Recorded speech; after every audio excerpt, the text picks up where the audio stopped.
नमस्कार, सियासी अखाड़ा देख रहे हैं आप। मैं हूं आपके साथ वरुण गोयल। हरियाणा में निकाय चुनाव की गहमा गहमी अब बढ़ने लगी है क्योंकि 2 तारीख को मतदान होना है। ये फरवरी का महीना है, 28 का महीना है, तो ये मानकर चलिए कि कुल मिलाकर 10 दिन हैं जिसमें नेताओं को प्रचार भी करना है, रूठों को मनाना भी है और जो इधर उधर जाएं उनको रोकना भी है। और इस प्रचार के बीच में रूठों के इधर उधर जाने का सिलसिला शुरू हो गया है। उन्हें मनाने की कोशिश की जा रही है, लेकिन कुछ मान रहे हैं, कुछ नहीं मान रहे हैं। और ये हर पार्टी में है, ये किसी एक पार्टी में नहीं है, हर पार्टी में। लेकिन कांग्रेस को करनाल में बड़ा झटका लगा है। सरदार त्रिलोचन सिंह ने कांग्रेस छोड़ दी है। 44 साल वो कांग्रेस में रहे। उन्होंने चुनाव लड़ा तत्कालीन मुख्यमंत्री मनोहर लाल के खिलाफ, उन्होंने चुनाव लड़ा मौजूदा मुख्यमंत्री नायब सिंह सैनी के खिलाफ। वो जिला करनाल के संयोजक थे, मेयर का चुनाव लड़ना चाहते थे, और जब उन्हें पार्टी ने टिकट नहीं दी तो वो कांग्रेस छोड़कर बीजेपी में चले गए, बीजेपी में जा रहे हैं। यह कांग्रेस के लिए बड़ा झटका है। बताया जा रहा है कि उनको मनाने की कोशिश की गई थी लेकिन वो नहीं माने। दूसरी ओर चुनावी हलचल के बीच में नेताओं के बयान आ रहे हैं, अपने अपने दावे किए जा रहे हैं, नेता घूम रहे हैं, प्रचार शुरू हो गया है, बैठकों का सिलसिला चल रहा है। और इन सब के बीच में ये जो चुनाव है आने वाले 10 दिन में बहुत दिलचस्प होता हुआ दिखाई देगा। उस पर चर्चा करेंगे। पहले एक रिपोर्ट देखिए। हरियाणा में निकाय चुनाव को लेकर गहमा गहमी अपने चरम पर है। चुनाव के बीच करनाल में कांग्रेस को बड़ा झटका लगा। कांग्रेस के जिला संयोजक सरदार त्रिलोचन सिंह ने पार्टी छोड़ने का फैसला किया और बीजेपी की ओर रुख कर लिया। त्रिलोचन सिंह पूर्व मुख्यमंत्री नायब सिंह सैनी के सामने करनाल से चुनाव लड़ चुके हैं। हालांकि त्रिलोचन सिंह को कांग्रेस के नेता मनाने के लिए पहुंचे, लेकिन वो नहीं माने। पूर्व मुख्यमंत्री भूपेंद्र सिंह हुड्डा से भी फोनिक बातचीत हुई, लेकिन उन्होंने कांग्रेस को अलविदा कह दिया। मैं 92 से इलेक्शन लड़के कांग्रेस में आया था और मैं आपके माध्यम से हुड्डा साहब, दीपिंदर जी, उदयभान जी से, शैलजा जी, रणदीप सुरजेवाला से क्षमा चाहूँगा कि मैं आज कांग्रेस छोड़कर बीजेपी में जा रहा हूँ। जिस बीजेपी को मैं कोसता रहा आज उसी बीजेपी में जा रहा हूँ। उसका कारण कि कांग्रेस के नेता कोई गलत नहीं है, लेकिन कांग्रेस अपनी नीतियों से हटके चले गए। करनाल में कांग्रेस छोड़ भारतीय जनता पार्टी ज्वाइन करने की खबर पर मुख्यमंत्री नायब सिंह सैनी ने प्रतिक्रिया देते हुए कहा कि अब वहां कुछ बचा ही नहीं, इसलिए लोग भारतीय जनता पार्टी की तरफ आ रहे हैं। हर व्यक्ति सोचता है कि विकसित भारत में भी मेरा योगदान हो। जो लोग आ रहे हैं उनका स्वागत है। सीएम साहब, कुरुक्षेत्र में रोज कांग्रेस पार्टी छोड़ रहे हैं लोग और बीजेपी में शामिल हो रहे हैं। काफी लोग छोड़ गए हैं कुरुक्षेत्र से। नहीं, देखिए, मैंने कहा है कि कांग्रेस के अंदर जिस प्रकार का द्वेष है, और कांग्रेस क्योंकि खाली बातें करती है। अब केजरीवाल ने थोड़ा झूठ बोल लिया, उन्हें शिक्षा कहा थे, उसने शिक्षा कांग्रेस से। उधर कांग्रेस के वरिष्ठ नेता आफ्ताब अहमद ने कहा कि आज शहरों में लोग नरकीय जीवन जी रहे हैं। हमें उम्मीद है कि जनता का समर्थन हमें मिलेगा। उन्होंने दावा भी कर दिया कि कांग्रेस बहुत अच्छा प्रदर्शन सभी नगर निगम और नगर परिषद में करने जा रही है। आफ्ताब अहमद ने आरोप लगा दिया कि बीजेपी ने देर से चुनाव कराए हैं, बीजेपी चुनाव से भागती नजर आ रही है। जो शहरों को नरकीय जीवन में इस 10 साल के शासन में बीजेपी ने धकेल दिया है, हमें उम्मीद है कि जनता का समर्थन मिलेगा और कांग्रेस बहुत अच्छा प्रदर्शन सभी नगर निगम और नगर परिषद में करने जा रही है। अब विलंब से इलेक्शन जरूर करा रही है क्योंकि पहले बीजेपी भागती रही इन चुनावों से, लेकिन अब उसी प्रकार से इस चुनाव में भारतीय जनता पार्टी की पूरी टीम, कोई डिमांड आएगी तो उस प्रकार से हम निर्णय करेंगे। कोई जो हमारे बड़े नेता है, राष्ट्रीय स्तर के नेता है, उनको भी बुलाने में कोई परहेज नहीं है, अभी ना उनको आने में परहेज है। चुनाव का रंग धीरे धीरे चढ़ने लगा। बयानबाजी से लेकर नेताओं के इधर उधर जाने का सिलसिला भी शुरू हो गया। आने वाले 10 दिन में और ये कितना दिलचस्प रहने वाला है, ये तो वक्त ही बताएगा। डेस्क रिपोर्ट, जनता टीवी।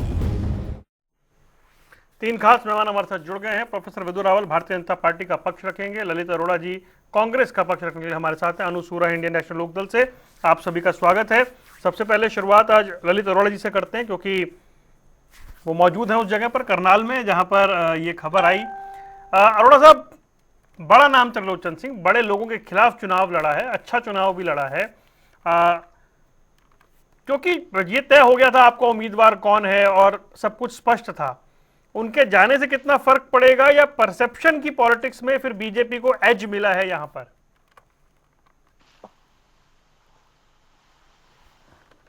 पे इलेक्शन मैनेजर था उनका, जी। तो उनकी वर्किंग को बहुत नजदीक से देखा है। बात ये आज मुझे स्मरण आ रहा है, इंग्लिश चार वर्ड है उसमें, every relationship is a matter of convenience. इस दुनिया में हर संबंध का आधार स्वार्थ है, और वो आज चरितार्थ भी हुआ।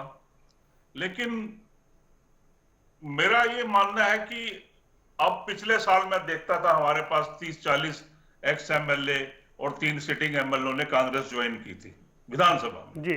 तो अब ये सिलसिला वही रुका तो है नहीं। तो जो लोग कांग्रेस से नाराज हैं या कोई नाराजगी अचानक ओवरनाइट हो गई है, कल तो वो मनोज वधवा जो मेयर कैंडिडेट थे उनके साथ निर्मल कुटिया, हमारा बहुत पवित्र स्थान है, और हमारे भाई त्रिलोचन भी वहां के सेवक हैं, तो उनको वहां माथा टिकवाने ले गए, नॉमिनेशन भी भरवाया। तो आज सुबह it was like a bombshell. सुबह मुझे जब न्यूज मिली तो मैंने पूछने की कोशिश करी कारण, लेकिन तब तक फिर बहुत से पत्रकार और चैनल्स में उलझ गए हम, और वहां पे मनाने के लिए भी लोग गए। मैंने हुड्डा जी से भी बात की थी, उदयवान जी से भी, ऐसे ऐसे हो गया है। तो उनका ये था कि जिसको जाना है उसको रोका नहीं जा सकता, कारण कोई भी रहे हो। उन्होंने काफी सारे कारण गिनाने के अलग अलग, लेकिन वो पिछले 15-20 दिन से ये कह रहे थे, आज तक तो कांग्रेस में हूं, कल का पता नहीं है। तो हमें तो आभास था, लेकिन मैं किसी के ऊपर कोई व्यक्तिगत टीका टिप्पणी नहीं करना चाहता। 4-5 लोग हमारे ओरिजिनल और बाकी जो विधानसभा में हमारे पास भाजपा से आए थे वो 10-12 लोग जरूर गए होंगे। आज मैंने प्रेस कॉन्फ्रेंस नहीं देखी है मुख्यमंत्री की। तो ये सिलसिला चला रहता है इलेक्शन में। कोई मैं नहीं समझता, थोड़ी देर के लिए दुख होता है, लेकिन ठीक है, उन्होंने अपने तरीके से जो सोचा होगा किया। आप तो फिर ओवरनाइट कह रहे हैं कि कल उन्होंने माथा टिकवाया। अशोक तंवर तो बीजेपी के मंच पे 8 बजे तक अशोक तंवर तो बीजेपी के मंच पे थे, कांग्रेस को कोस रहे थे, वहां से भाषण खत्म करके नीचे उतरे और सीधा राहुल गांधी के पास चले गए। यहाँ तो ओवरनाइट भी नहीं हुआ था। अशोक तंवर किसकी बात कर? हाँ नहीं, मैं तो कह रहा हूँ रात 9 बजे तक तुम 8-9 बजे तक तो साथ ही थे। 9 बजे के बाद मैं यहाँ पे एक डिबेट करके वहां पहुंचा, तो वहां उस समय निकले हैं सब लोग, तो साथ ही थे सब। नहीं तो मेरा मूल प्रश्न ये था, परसेप्शन की पॉलिटिक्स हो गई है, एक परसेप्शन बनेगा कि दिग्गज नेता भी जो हैं वो इधर आ रहे हैं चुनाव के टाइम। नहीं देखिए, बात ये है कि मैं कभी कभी ये सोच के जरूर परेशान होता हूं कि कन्विक्शन और कन्वीनियंस दोनों में क्या चीज जरूरी होनी चाहिए। पार्टी में 40 साल एक आदमी समर्पित रहा, और उन्होंने, सरकार ने इनको बनाया, अल्पसंख्यक आयोग का चेयरमैन भी बनाया, आजकल संयोजक चल रहे थे, और हमारे बड़े साथी रहे, अभी रहे कि अब भी मित्र हैं। लेकिन दुख लगता है, वो थोड़ी देर कल तक भूलेंगे, कोशिश करेंगे, क्योंकि एक साथी जिसके साथ हम इतने सालों से काम कर रहे हैं वो जा रहा है। लेकिन पार्टीज में ये चलता रहता है, इसलिए पार्टी पोजीशन के हिसाब से अगर वो चले भी गए हैं तो आए भी लोग आएंगे भी, ये चलता रहता, सिलसिला शुरू हुआ है, अभी 8 दिन है। ठीक है प्रोफेसर विदु रावल, अभी चुनाव का समय है, एक जो चेहरा है वो इधर आ गया, बाद में कांग्रेस के लोग कहते हैं कि जो बीजेपी है उसमें है तो सारे हमारे ही लोग, हरियाणा में बीजेपी को देखिए सारे हमारे लोग आए हुए हैं। तो आपको पास मतलब ऐसा तो नहीं है ओवरफ्लो है, आप अपनों को भूल रहे हैं और बाहर वालों को ज्यादा इकट्ठा कर रहे हैं? वरुण जी, आपको नमस्कार, और आपके माध्यम से जनता टीवी देख रहे सभी दर्शकों को और हमारे जो पैनलिस्ट साथी हैं उनको भी नमस्कार। देखिए, दिल बड़ा है भारतीय जनता पार्टी का, स्थान भी बड़ा है, हम सबको अनुग्रहित कर सकते हैं, और ये मैं लगातार कहता हूँ, हर श्रेष्ठ व्यक्ति का अंतिम गंतव्य जो है भारतीय जनता पार्टी। बड़ी नोटेबल 2-3 चीजें थी जो अभी कांग्रेस पार्टी के प्रवक्ता ललित अरोड़ा जी ने कही हैं। उन्होंने कही है कि every relationship is a matter of convenience. तो कन्वीनियंस जो है जहां होगी, और उसके बाद उन्होंने कहा कि जहां किसी को बेहतर भविष्य दिखेगा वहां है। यही मैं कह रहा हूं, भारतीय जनता पार्टी में ही भविष्य है। भारत ने भारतीय जनता पार्टी में भविष्य देखा है, और भारत को विकसित करने के लिए, भारत को विकसित बनाने के लिए भारतीय जनता पार्टी एक माध्यम बनती जा रही है। और ये अक्रॉस बोर्ड जो है, जनता इस बात को मान रही है कि भारतीय जनता पार्टी के माध्यम से ही भारत को श्रेष्ठ और विश्वगुरु बनाया जा सकता है। परम वैभवता के शिखर पर पहुंचने का जो मार्ग है वो भारतीय जनता पार्टी के रथ पर बैठकर सवार होकर हो सकता है। तो इसलिए ही मैं इसको एवोल्यूशन का मामला मानता हूं। जब कोई जो है कांग्रेस जैसे दल से को छोड़कर भारतीय जनता पार्टी में आता है तो उसका इवोल्यूशन हो गया, मैं मानता हूँ। और ये सबका होना है, ललित अरोड़ा जी का भी होना है, और भी जो साथ। सबका होना है।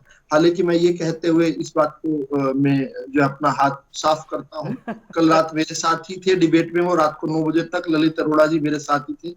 इस डिबेट के दौरान क्या हुआ मुझे नहीं पता, त्रिलोचन जी ने शायद मेरी और ललित अरोड़ा जी की कल रात की डिबेट देखी होगी और उसके बाद उनका मन किया होगा, हृदय परिवर्तन हुआ होगा, लेकिन हो सकता है डिबेट के बाद बिकॉज तुरंत मैं वहां पहुंच गया जहां वो बैठे हुए थे। वो आपके रोकने से रुके नहीं, आपके रोकने से रुके नहीं। तो कन्विक्शन और कन्वीनियंस का मामला जो बताया इन्होंने, यही है मामला जी। देखिए, आप इसको बेशक आज हंसी में उड़ाकर छोड़ दीजिए, इसको बिल्कुल आप हीड ना दीजिए, लेकिन मामला यही है कि इसे कन्विक्शन थोड़ा कहां सिंपल पर है। करिए ना मामले को। उन्हें मेयर की टिकट चाहिए थी, उन्हें नहीं मिली और वो चले गए। उतना सिंपल रखिए ना। चलिए एक मिनट मैं इस पर भी आ जाता हूं, मुझे केवल 30 सेकंड अपनी पहली बात को पूरा जी। करने में दे दीजिए। देखिए, कन्विक्शन किसके प्रति है आपका? आपका अपने प्रति है, अपनी पार्टी के प्रति है या अपने देश के प्रति है? आज देश को आगे लेकर जाने वाली केवल एक ही पार्टी है, वो है भारतीय जनता पार्टी। दूसरे लोग तो विदेशी भारत विरोधी ताकतों के साथ मिले हुए एक के बाद एक सबूत आ रहे हैं। तो कोई भी एक राष्ट्रभक्त स्वाभिमानी जो है दूसरे खेमे में कैसे रह सकता है? खैर, अब सीधा सीधा आ जाते हैं मेयर के टिकट पर। कांग्रेस पार्टी के जो कल हम डिबेट में भी बात कर रहे थे, फरीदाबाद के अंदर 4 जो कांग्रेस पार्टी के उम्मीदवार हैं, उन्होंने मना कर दिया कि कांग्रेस पार्टी की टिकट पर चुनाव नहीं लड़ेंगे। हम हैं कांग्रेस के कार्यकर्ता, लेकिन जनता हमें कांग्रेस पार्टी के टिकट पर वोट नहीं देगी। और वो ये खुद ललित जी ने कल कहा, जो मैंने लिखा हुआ है, कि वो निर्दलीय चुनाव लड़ना चाहते हैं क्योंकि निर्दलीय ज्यादा कंफर्टेबल है। People are not comfortable with Congress party symbol. Congress party के सिंबल से वोट कट रहा है। जनता, people can see through the symbol. People देखती है, जब हाथ का पंजा देखती है तो देखते हैं इसके साथ चीन के साथ कुछ समझौता चल रहा है। भारत विरोधी पाकिस्तान के लिए तालियां बजती हैं। जब यह जीत लोकल बॉडी इलेक्शन है रावल साहब। और बात केवल यही नहीं, फिर भी कहीं भी हो वरुण गोयल जी, जहां भारतीय जनता पार्टी जीतती है, भारत माता की जय के नारे लगते हैं। जहां पाकिस्तान कर्नाटक में, माफी चाहूंगा, कांग्रेस पार्टी कर्नाटक में भी जीतती है, तो आप गूगल कर लीजिए, सर्च कर लीजिए, पाकिस्तान जिंदाबाद के नारे लगते हैं। खैर, मैं इस पर सीधा सीधा आता हूं। यहां तक इतनी बुरी स्थिति है, ये तो उनकी बात कर रहा हूं जो कांग्रेस पार्टी का टिकट सीख कर रहे हैं। कुछ जगह ऐसा जहां जबरदस्ती कांग्रेस पार्टी टिकट दे रही है। एक उम्मीदवार फरीदाबाद का ऐसा है जबरदस्ती कैसे आम टिकट दे आदमी सकता है पार्टी कोई किसी को? मैं बता रहा हूं उदाहरण के साथ साथ मैं नाम भी बता देता हूं।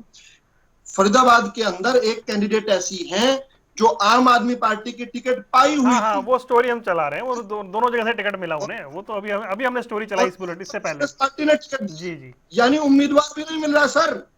और ये वो लोग हैं जो कहते हैं कि ये भाजपा में आए हुए कांग्रेसी हैं। अरे भाई, भाजपा में तो हमारे परम पूजनीय सरसंचालक जो है डॉक्टर हेडगेवार भी कभी कांग्रेस के नागपुर के जिला अध्यक्ष थे। ये तो एवोल्यूशन का मामला है। जब लगा कि नहीं कांग्रेस से काम हो सकता, कांग्रेस जो है केवल अपने हितों के, अपने स्वार्थों के लिए लड़ने वाली है, अपनी कन्वीनियंस पूरी करने वाली है। जब संगठन, समाज और देश के लिए काम करने की बात आएगी तो किस प्रकार से कांग्रेस को तिलांजलि दी जाएगी। और आज इस बात की बात जनता कर चुकी है, जनता तिलांजलि दे चुकी है। कांग्रेस की दुकान में सामान थोड़ा सा पड़ा है और वो सामान केवल स्वार्थ का है, जो थोड़ी जल्दी ये समझते हुए कि स्वार्थ की पूर्ति भी कांग्रेस में नहीं हो सकती, ये नफरत की दुकान बंद कर इसका शटर बंद कर जल्दी जो है सभी वाले हैं। अनुसूरा, ये अभी हम तो खाली करनाल की बात कर रहे हैं, लेकिन ओवरऑल देख रहे हैं कहीं बागी खड़ा हो गया, कहीं कोई नाराज हो गया, कोई छोड़ गया। मैं मूल प्रश्न पे था, परसेप्शन क्या बनता है? जिस पार्टी के पुराने नेता छोड़कर जा रहे हैं ठीक चुनाव के समय, क्या ये माहौल बनता है कि वो कमजोर है चुनाव में, और जिनके पास गए वो मजबूत है? पब्लिक समझती है कि टिकट नहीं मिला इसलिए चले गए। वरुण जी, सबसे पहले तो आपको, सभी प्रवक्ताओं को, सभी दर्शकों को नमस्कार, राम राम। मैं ये कहूंगी कि जनता दोनों चीजें देख रही है। हम आयाराम गयाराम की बात तो करते हैं कि जब नेताओं की टिकट कट जाती है तो वो पार्टी बड़ी जल्दी उनका हृदय परिवर्तन होता है। लेकिन पिछले कुछ टाइम से जनता ये भी देख रही है कि पार्टियों का कैरेक्टर क्या है। एक तरफ तो उन लोगों को आयाराम गयाराम कहा जाता है और जिस तरीके से गले लगाया जाता है पार्टियों द्वारा, तो पार्टियों का चरित्र भी जनता देखे कि इन आयाराम गयाराम को किस तरीके से स्वीकार किया जाता है और इनको किस तरीके से मतलब वॉशिंग मशीन में डाल के और जिन्हें देशद्रोही कहा जाता था, पार्टी बदलते ही एक दिन में वो देशभगत हो जाते हैं। तो मैं कहूंगी कि कमियां दोनों तरफ हैं। जो पार्टी बदल रही है वो तो देखिए उनके निजी कारण तो हैं ही डेफिनेटली, लेकिन जो पार्टियां एक्सेप्ट कर रही हैं उनकी क्या मजबूरी है या उनकी क्या समझ है, ये भी जनता देखे। और देखिए इसमें दो बातें होती हैं। पार्टी बदलना, हम अक्सर ये कहते हैं, अक्सर ये परसेप्शन बनाया जाता है कि किसी ने पार्टी बदली तो वो दल बदलू, लेकिन पार्टियां अलग अलग हालातों में बदली जाती हैं। कोई सत्ता में जाने के लिए पार्टी बदलता है, कोई सत्ता विरोध में पार्टी बदलता है, कोई कमजोर का साथ देने के लिए पार्टी बदलता है और कोई कमजोरी से उभरने के लिए पार्टी बदलता है। किसी को उम्मीदवार नहीं मिलता तो कहता है हमारी पार्टी में आ जाओ, पार्टी बदलता है। ऐसा भी है ना जी। किसी को उम्मीदवार नहीं मिलता तो वो कहता है हमारी पार्टी में आ जाओ। देखिए मैं कह रही हूँ ना कि जो हालात प्रदेश के अंदर हैं, आपने जितने भी उदाहरण दिए उसमें कोरडाराम जी आदमपुर वाले कहाँ फिट होते हैं, मुझे बताइए। हाँ, वो भी बिल्कुल आयराम गैराम में कहूंगी, इसमें कोई दो राय नहीं है। बिल्कुल, बेशक वो इनेलो पार्टी में आए थे कांग्रेस से, लेकिन हुआ तो आयराम गैराम ही था और पार्टी ने एक्सेप्ट किया। ये भी पार्टी की गलती ही निकली क्योंकि वो जल्दी विदा भी कर गए पार्टी को, क्योंकि वो तो सिर्फ इलेक्शन लड़ने के लिए आए थे। ये सच है, देखिए जो सच है वो स्वीकार करना पड़ेगा। तो उसका हमें नुकसान हुआ ना। अगर हम आयराम गैराम को स्वीकार करेंगे तो उसका किसी भी संगठन को नुकसान ही होगा। आप ये देखिए, कई बार ऐसा होता है कि किसी अच्छे नेता के साथ अन्याय हो रहा होता है लंबे समय से, उसको मजबूरन पार्टी बदलना पड़ता है, वो अलग चीज है। लेकिन जिस तरीके से अशोक तंवर जी कर रहे हैं कि यूं पता ही नहीं होता कि अगले दिन कौन सी पार्टी में होंगे, कांग्रेस से आम आदमी पार्टी से टीएमसी से बीजेपी से फिर कांग्रेस, तो ये ज्यादा हो जाता है। तो इतना नहीं करना चाहिए, पार्टियों को भी ऐसे लोगों को स्वीकार नहीं करना चाहिए। मुझे मेरा वही सवाल था अरोड़ा साहब, मैं वही कह रहा था कि पब्लिक के बीच में परसेप्शन क्या बनता है। कर्नाटक में चुनाव था, प्रदेश के पूर्व मुख्यमंत्री जगदीश शेट्टार वो कांग्रेस में चले गए, परसेप्शन बना। बताइए, बीजेपी का मुख्यमंत्री रहा व्यक्ति कांग्रेस में आ गया, मतलब कांग्रेस का माहौल है, वो परसेप्शन क्रिएट हुआ। तो चलिए मैं करनाल की बात कर लेता हूं। तो ये परसेप्शन वो वापस आ गए, अब ठीक है। वो मुझे बताएं, वो भी हार गए, कांग्रेस की लहर के होते हुए भी चुनाव हार गए। हारना जीतना अलग बात है, वो विषय अलग है। वो तो अशोक तंवर भी हार गए, छोड़ दीजिए, वो अलग बात है। मैं ये जानना चाह रहा हूं, ये पब्लिक के बीच में मैसेज जाता है कि यार गड़बड़ है कांग्रेस में या बीजेपी में, लोग इधर से उधर जा रहे हैं। मैं दो बातें कहना चाहूंगा। पहले तो इनके जो चाइना का विचार है कांग्रेस के बारे में, 2014 में हमारा 56 बिलियन का एक्सपोर्ट वो करते थे, हम इंपोर्ट करते थे, और आज की तारीख में 101 बिलियन डॉलर, ये जब 10 साल के शासन में हमारा 101 हुआ, कम नहीं हुआ। टिकटॉक हटाने से या माथे पे लाल स्याही लगाने से कोई शहीद नहीं हो जाता। और अभी ये जो हमारे विश्व गुरु वहां गए थे अमेरिका में, तो एक छोटे से लेवल का आदमी उनको लेने आया और जो कंडीशंस लगाई हैं, साथ में चेंज में लोगों को भेज रहे हैं, जरा उस दशा पे भी गौर कीजिएगा। हाँ, आपने कहा परसेप्शन की बात, देखिए राजनीति संभावना का खेल है। जिस बड़े नेता से पूछ लो तो संभावना किसको कहते हैं, वो कि मौका लगे और चल दो। लेकिन सभी लोग ऐसे नहीं है, पार्टियों में जीते हैं लोग, पार्टियों में मरते हैं। मतलब हमारे त्रिलोचन भाई मेरे को कहते थे यार इसी पार्टी में है, इसी में मरेंगे, तिरंगे में जाएंगे, 50 बातें करते थे। लेकिन अब क्या ये चीजें पार्टियों में इलेक्शन के टाइम में जब होती हैं तो क्लियर सा मतलब है कि कोई निजी कारण रहा होगा, और मैं उस पर चर्चा नहीं करूंगा, लेकिन कारण तो निजी है, पार्टी ने उनको क्या नहीं दिया। और जो भी लोग छोड़ के जाते हैं वो पार्टी में बड़े बड़े पदों पर रहे होते हैं। इसका मतलब पद महत्वपूर्ण है, उनको अपनी कन्वीनियंस महत्वपूर्ण है, कन्विक्शन नहीं है। कन्विक्शन हो तो कोई पार्टी नहीं छोड़ेगा। ये कह रहे हैं ना कि कांग्रेस मुक्त फलाना हम हो गए 44 से 102, कुछ बात ही है ऐसी कि हस्ती मिटती नहीं हमारी, सदियों रहा है दुश्मन दौरे जहां हमारा। कांग्रेस ऐसे ही बढ़ेगी और 2029 की हम तैयारी कर रहे हैं। और रावल साहब तो आपसे उम्मीद कर रहे हैं कि आपने भी एक दिन बीजेपी में आना है वाले हैं, और हमारा कोई ऐसा नहीं है कि वोट परसेंटेज कम हुआ है, पिछली बार से बढ़ेगा ही। ये मैं बता देता हूं। नहीं अरोड़ा साहब, वो तो रावल साहब उम्मीद कर रहे हैं कि भविष्य में आपने भी बीजेपी में आना है। नहीं, मेरे को हम मिल लेंगे कभी, मैं और ये पता लग जाएगा, मैं इनको कांग्रेस में ले जाता हूं। पानीपत से करनाल दूर भी नहीं है ज्यादा, वो तो ये मेरा सम्मान करते होंगे, लेकिन ऐसा सम्मान नहीं चाहिए कि मेरी पार्टी कहे कि छोड़ दो। भाई मैं आपको हाथ जोड़ता हूं, मैं आपकी पार्टी में नहीं आ सकता, मुझे कोई पद नहीं चाहिए ना, कोई लालसा नहीं है। ठीक है, मैं अपनी इनिंग खेल चुका, मैं अपनी रिटायर्ड लाइफ बहुत बढ़िया जी रहा हूं, ये मेरा शौक है, प्रवक्ता काम मैं कर रहा हूं, और अपना कोई ऐसा स्टेक नहीं है कि मुझे एमएलए का टिकट लेना है, मुझे कोई गैस एजेंसी लेनी है, पेट्रोल पंप। मैं दाल रोटी वाला आदमी और बड़े खुशी से अपना जीवन यापन कर रहा हूँ।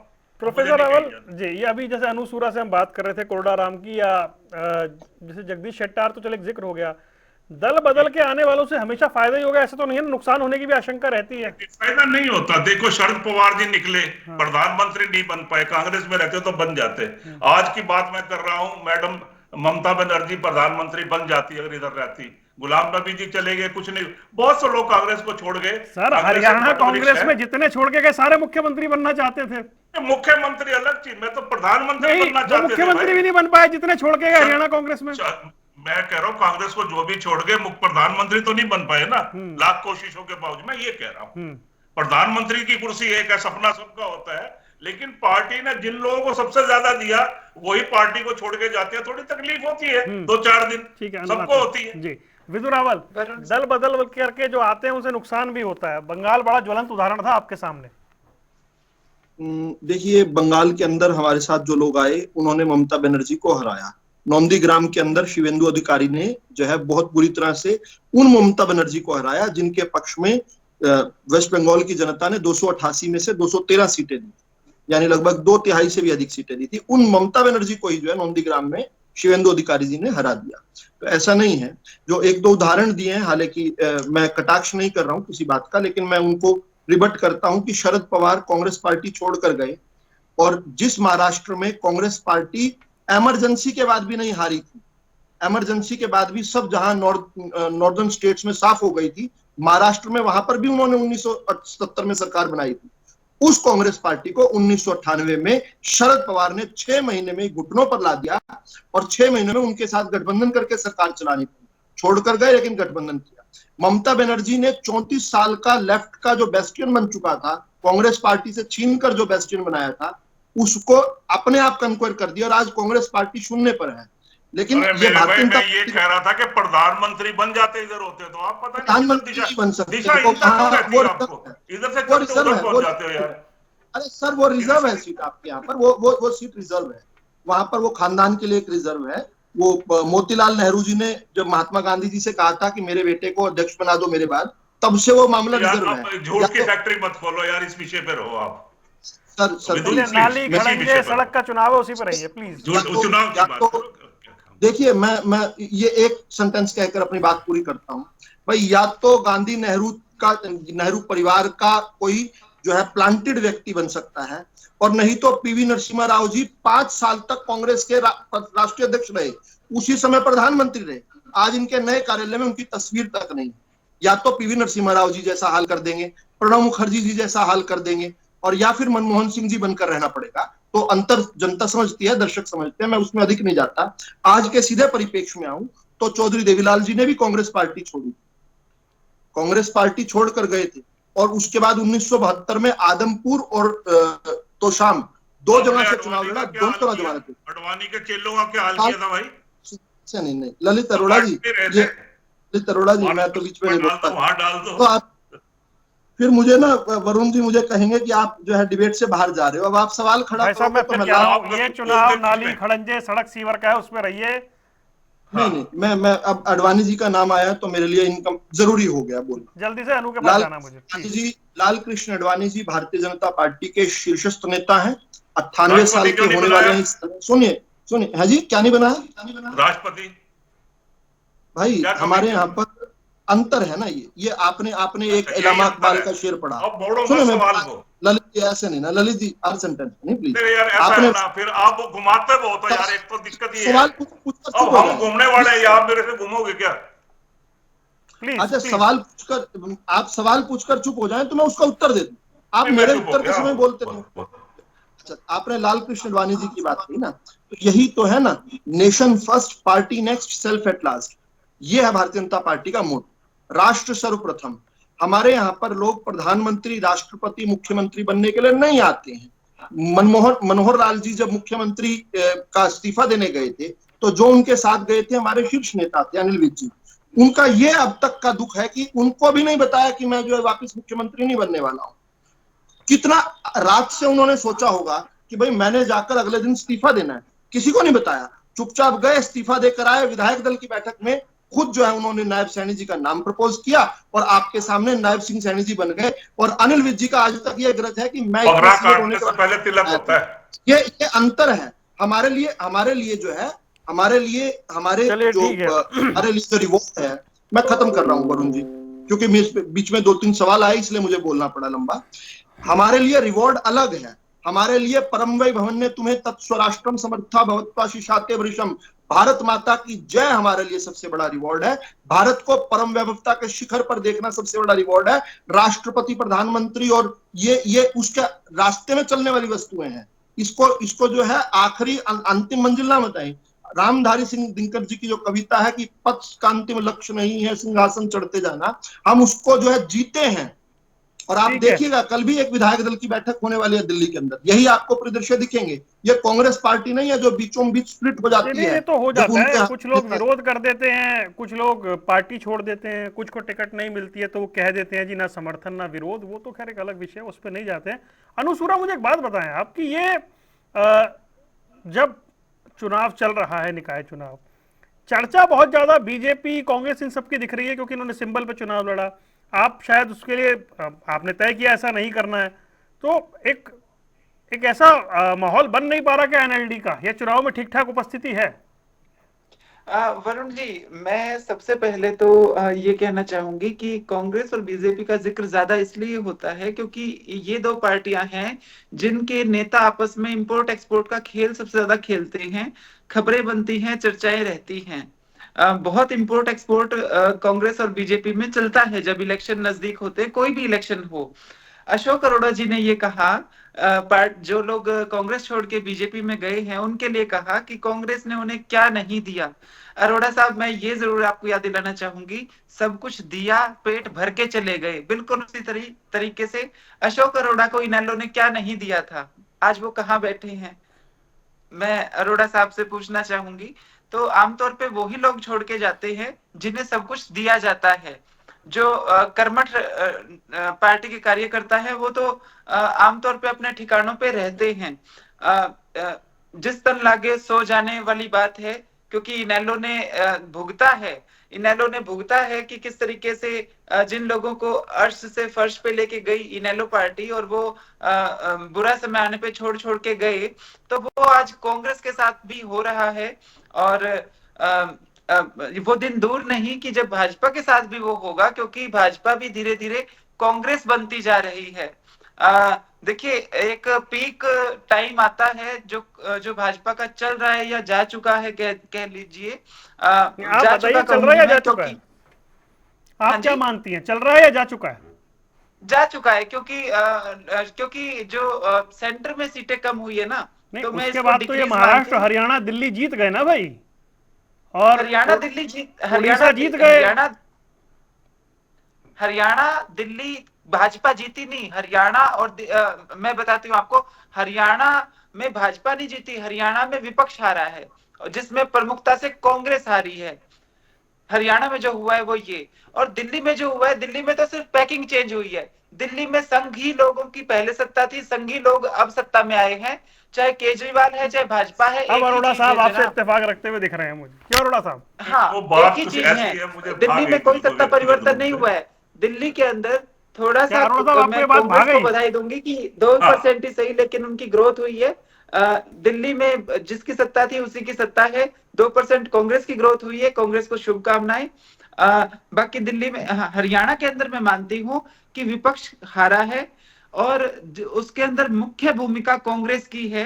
अगर कांग्रेस सीरियस होती हरियाणा को लेके और विपक्ष की एकता की बात करती, हमने तो की थी, तो डेफिनेटली हरियाणा के अंदर सत्ता नहीं बनती बीजेपी की। आपको बड़ा अच्छा लगा अनुसूरा ने जो कहा कि दिल्ली में सिर्फ पैकेजिंग चेंज हुई है, वही लोग थे, ठीक है, आप बड़ा मुस्कुराए। ऐसा होता है जब डिबेट्स होती है ना, कई बार कुछ ऐसे शब्द होते हैं नहीं, आपको बड़ा अच्छा लगा जो अपील करते हैं। अरे मुझे बड़ा अच्छा लगा आपको मुस्कुराते हुए देख के, लेकिन मैं ये जानना चाह रहा हूँ, मैं नॉर्मली शालीन नहीं रहता हूँ। मैं जब कोई मेरे से गर्मा गर्मी करता है तो मेरी मजबूरी है फिर। नहीं अरोड़ा साहब, मेरा सवाल अब आपसे, मेरा सवाल ये है, एक सवाल, अब अगर दिल्ली में पैकेजिंग ही चेंज हुई है और आप उससे इत्तेफाक रखते हैं, तो वही लोग तो आपके लिए वोट मांग रहे थे 6-8 महीने पहले चंडीगढ़ में।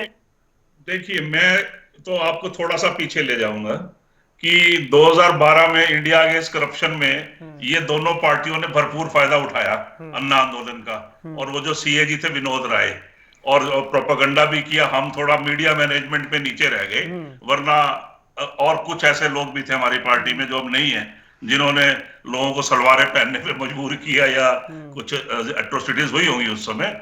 लेकिन कांग्रेस को अब इवोल्यूशन की बात करे थे भाई साहब, मैं तो ये कह रहा हूं कि कांग्रेस ट्रांजिशन स्टेज में, मैंने कई बार आपसे डिबेट में जिक्र किया है कि हम जो ये लड़ाई अब लड़ रहे हैं 2029 की लड़ रहे हैं, हमारी तैयारियां ये धीरे धीरे थोड़ा थोड़ा एक एक कदम कूक के रखते जाएं, और हमने ये सिद्ध भी कर दिया कि 44 से 101 या 102 आए, और अब 102 से हमारा 200 का मिनिमम लक्ष्य है, मिनिमम।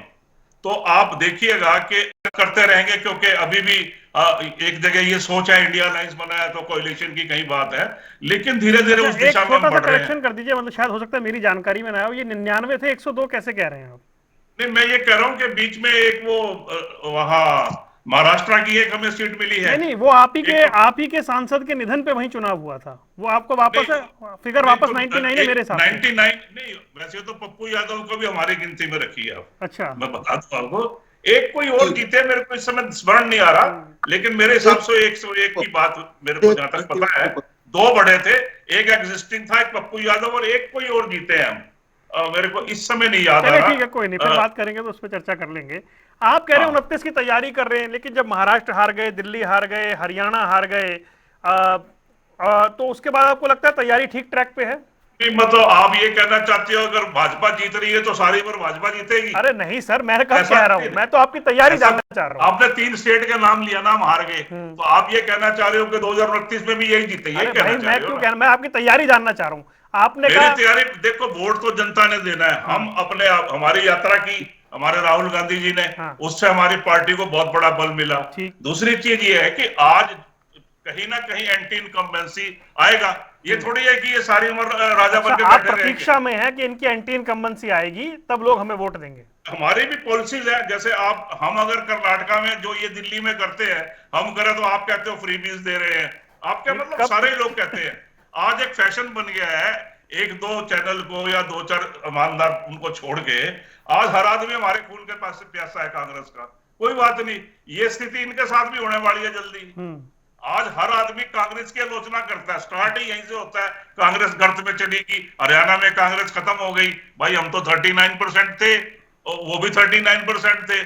ये जो नकारात्मकता है, या तो ये डर से है या कांग्रेस से नफरत है, बोल रहे हैं अदरवाइज नहीं। आप क्यों ये सोचते हो कि हम 2029 में हार जाएंगे? कह रही है कि भाई बीजेपी ने जीती, कांग्रेस हारी हरियाणा में। हम बिना तैयारी के 100 पहुंचे थे, 99 पहुंचे थे, आपकी बात मान लेते हैं, बिना तैयारी के पहुंच गए। सर बड़ी तैयारी कैसे बिना तैयारी के? इतनी पैदल यात्रा की आपने, आप कह रहे बिना तैयारी के? आपने अलायंस बनाया इतना बड़ा, ना सोचे, हमारी तैयारियां ऐसे ही आगे भी चलेंगी। ठीक है, ठीक है, वो आज मैं नहीं बता सकता, नहीं मत बताइए, हमारे पास रोड मैप है क्लियर। चलिए, हाँ जी रावल साहब, किन स्टेट में ज्यादा स्ट्रेस डालना है, जोर डालना है, किन में नहीं डालना है, कहाँ ज्यादा एनर्जी लगानी है, ये करेंगे हम। ठीक है, सिलेक्टिव बेसिस। अनुसूरा जी ने एक सवाल खड़ा किया था, उन्होंने कहा था कि इंपोर्ट एक्सपोर्ट का काम बीजेपी में ही चलता है।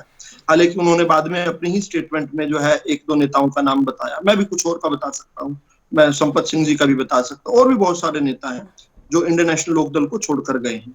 लेकिन इंडियन नेशनल लोकदल जो ये कहती है, वॉशिंग मशीन का भी उन्होंने जिक्र किया पहली वाली स्टेटमेंट में उनकी, और स्वीकार करने वाली बात तो हम देवीलाल जी का उदाहरण देकर बता ही चुके हैं कि कितना स्वीकार किया था देवीलाल जी को। दोनों जमानत जब्त हुई थी 1972 में जब चुनाव वो हारे थे। दूसरा जो है, जो उन्होंने कहा इंपोर्ट एक्सपोर्ट का काम, तो मैं बता दूं अनुसूरा जी को कि प्रदेश अध्यक्ष बनने से ठीक पहले तक रामपाल माजरा जी भी कांग्रेस, माफी चाहूंगा, इंडियन नेशनल लोकदल में नहीं, उनको भी ये इंपोर्ट करके लेकर आए और आते ही उनको प्रदेश अध्यक्ष बनाया। अब प्रदेश अध्यक्ष जैसा आप कोई भाजपा में ऐसा उदाहरण नहीं पाएंगे जहां पर आपको लगातार आयातित व्यक्ति को, मतलब हम क्या करते हैं, हम अपने संस्कारों में ढालते हैं, हम उनको जो है अपने राष्ट्रवादी संस्कारों में ढाल के उसके बाद जो है हर श्रेष्ठ व्यक्ति का अंतिम गंतव्य मैं मानता हूं भाजपा है। यह है कि कुछ दिन का भटकाव है, इधर उधर से मन है। हम देखा कि जगदम्बिका पाल कांग्रेस पार्टी के आखिरी मुख्यमंत्री रहे। अशोक तंवर जी में नहीं डाल पाया अपना, थोड़े समय रहे, थोड़े दिन और रहते तो हम उनको भी जो है उनका भी कहाँ रहे, मुझे याद करने में लंबी लिस्ट है। वो शायद कांग्रेस में रहे, वो आम आदमी पार्टी में रहे, वो तृणमूल कांग्रेस में रहे, आईएनएलडी को समर्थन दिया, बीजेपी में रहे, कांग्रेस में फिर चले गए। वो स्केट्स लगाए हुए थे उन्होंने पैर के नीचे ना, तो वो रुकते नहीं थे कहीं पर भी, तो जो रुकते नहीं थे उनका कुछ नहीं हो सकता। खैर एक दो जो है आपके दर्शकों के लिए, क्योंकि छेड़ी गई हैं बातें, इसलिए मैं उत्तर दे रहा हूँ। $56 बिलियन का इन्होंने यूपीए सरकार के दौरान जो है बताया कि $56 बिलियन का हमारा ट्रेड जो है चाइना में था, आज $100 बिलियन से बढ़ गया। ये नहीं बताया कि अटल बिहारी वाजपेयी जी $6.5 बिलियन छोड़ कर गए थे, आपने उसको जो है 9 गुना बढ़ा दिया। यानी कांग्रेस के जमाने में 10 सालों में 9 गुना बढ़ा, आज 2 गुना जो हुआ, जिसमें हमारा एक्सपोर्ट भी बढ़ा है।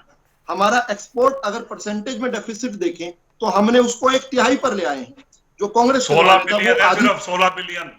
चलिए सर, ये चर्चा लंबी हो जाएगी। 30 सेकंड आप लीजिए रावल साहब, फिर अनुसूरा आ रहा हूं जल्दी से।